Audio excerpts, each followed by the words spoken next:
Molt bé, gràcies, president. Bé, el passat dia 8 de setembre vam tenir coneixement, no del contingut, però sí de la sentència que va emetre la secció desena de l'Audiència Provincial de Barcelona, en la que es condemnaven 17 persones a penes de presó, multa i inhabilitació per una trama de corrupció vinculada a llicències de pisos turístics.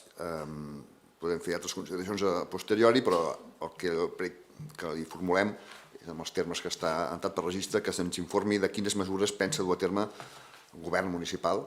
per tal de rescabalar l'exregidora Itziar González pels danys morals i econòmics i les mesures perquè un cas així no tornin a succeir. El nostre prec venia forçat d'alguna manera per un plantejament diferent en relació als socis de govern municipal, així com el Partit Socialista, si no tenim malentès, va comunicar formalment que no es pronunciaven sobre les sentències judicials, per tant no valoraven sentències judicials.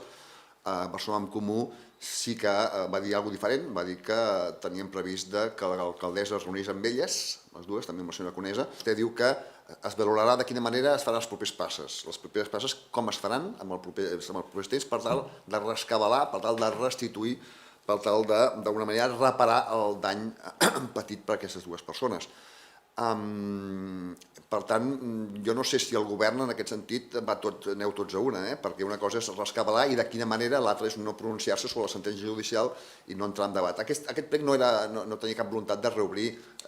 la polèmica ni reobrir políticament el cas, perquè està sentenciat i per tant ho celebrem. Però sí que el que volem és, o voldríem, ens interessaria a nosaltres, jo crec que a tota la ciutadania, és saber les derivades d'aquest compromís de l'alcalde, de l'alcaldessa, en aquest cas concret, sobre de quina manera es pensa rescabalar o restituir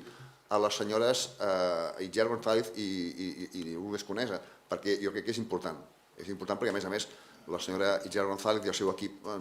treballen en aspectes en els que tenen relació amb l'Ajuntament per haver guanyat alguns concursos i, per tant, seria bo saber quin és l'abast i el límit d'aquests rescabalaments.